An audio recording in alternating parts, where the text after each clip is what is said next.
Hey you guys, welcome back to our channel. Today is going to be another Bible study, and we are finishing up the Daniel in the Lion's Den Bible study. Dun, dun, dun. Daniel and the Lion's Den? Or Daniel in the Lion's Den? You choose, I guess. Technically, he's in the Lion's Den. He's in the Lion's Den.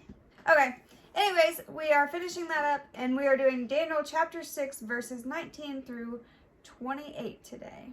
If you guys are interested in the rest of the story, you can check out those videos on our channel. We also have other childhood stories or Like the stories typical that Bible you hear when you're a stories, child on our channel also, so you can check those out too. We're going to start reading and discussing. Okay, so I'm going to start off with verses 19 through 22. Then at break of day the king arose and went in haste to the den of lions. As he came near to the den where Daniel was, he cried out in a tone of anguish. The king declared to Daniel, O Daniel, servant of the living God, has your God whom you serve continually been able to deliver you from the lions? Then Daniel said to the king, O king, live forever. My God sent his angel and shut the lions' mouths, and they have not harmed me because I was found blameless before him. And also before you, O king, I have done no harm. If you haven't heard the rest of the story and you're just jumping in here, the satraps or other high officials in Daniel's city are jealous of him, and they were trying to make Daniel look bad in the king's eyes because they knew that the king had favor on Daniel. So they had the king make this law that he couldn't go back on, and that was that nobody in the land should make petitions to any other god other than the king at the time, which was King Darius. Obviously, Daniel failed at this because he was faithful to God, and now he's been put in the lion's den because he failed to obey the king's new law.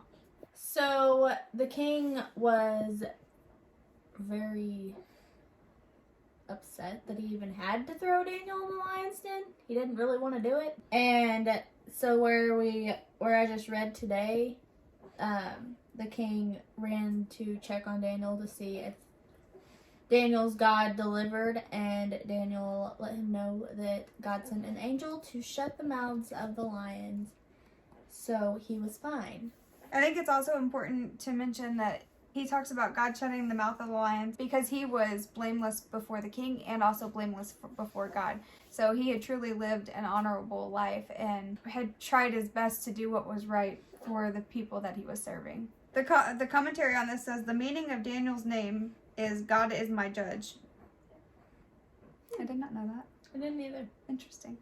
All right, so verses 23 through 24 say, Then the king was exceedingly glad and commanded that Daniel be taken up out of the den. So Daniel was taken up out of the den, and no kind of harm was found on him because he had trusted in his God. And the king commanded, and those men who had meticulously accused Daniel were brought and cast into the den of lions, they, their children, and their wives. Wow. And before they reached the bottom of the den, the lions overpowered them and broke all their bones into pieces. Oh, that's my graphic. goodness. Wow. I did not know that. I didn't either. I don't think I've ever heard that. And there's probably a reason they don't tell kids that. Yeah. It's weird because, like, when Shadrach, Meshach, and Abednego were supposed to be thrown into the fiery furnace, and then God saved them and delivered them from that. And then the people who were trying to throw them into the fiery furnace suffered that punishment. And then the people who were trying to throw Daniel into the lion's den, God delivered Daniel. And then the people who were trying to do that suffered the punishment that they tried to give Daniel. Kind of like the eye for an eye thing. Mm-hmm. So did you guys know that the other satraps or high officials got thrown into the lion's den with their families? Like their wives and their children and all of them? Oh, wait. This says, this is in accord with the common principle in the ancient Near East that anyone who made a false charge against someone else should be punished by receiving the same fate that they had sought for their victim. Ah. Interesting. Now we know. That makes sense now. Yeah. In line with the ruthless practice of the Persians, the sentence was also carried out on the families of the guilty men, their children, and their wives. Well, all we had to do was read the commentary. So I'm going to be reading verses 25 and 26. Then King Darius wrote to all the peoples, nations, and languages that dwell in all the earth, Peace be multiplied to you. I make a decree that in all my royal dominion, people are to tremble and fear before the God of Daniel, for he is the living God. enduring forever. His kingdom shall never be destroyed, and his dominion shall be to the end. Powerful decree. How can you deny? I mean, I know a lot of people did. Like, Peter denied Jesus 3 times. But, like, after seeing something like that, how could you, it would be hard to be like, well, that didn't happen. God totally didn't just deliver somebody from a lion's den, which nobody else has ever made it out of. You know what I mean? That would be so hard to ignore. Definitely. This says, Darius, like Nebuchadnezzar, confesses the awesome power and protection of Daniel's God. He is the living God. His kingdom shall never be destroyed. So then verses 27 and 28 are the last of what we're going to study. And it says, he delivers and rescues. This is where he's talking about Daniel's God. He delivers and rescues. He works signs and wonders in heaven and on earth. He who has saved Daniel from the power of the lions. So this Daniel prospered during the reign of Darius and the reign of Cyrus the Persian. The commentary for verse 28 kind of just sums up Daniel's life very well, so I'm just going to read it. This closing comment rounds off the story of Daniel's life and puts his experience in the lion's den into a broader context. It reminds the reader that Daniel's entire life was spent in exile in a metaphorical lion's den.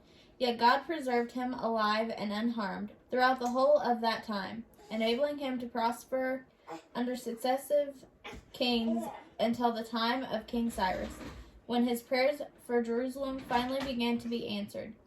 Cyrus was God's chosen instrument to bring about the return from the exile, while he issued a decree that the Jews could return to their homeland and rebuild Jerusalem.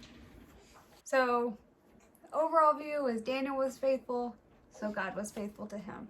So that is it for the study of Daniel and the lion's den. We will do a different study starting next week. What do you guys want to hear? What will it be? We also post videos on Wednesdays and Fridays. Wednesdays we're doing weird Bible words. And then on Fridays we do some kind of fun video. So if you are interested in that, catch us there. Other than that, we hope you guys have a good day, have a good week, and we will see you in the next one. Bye!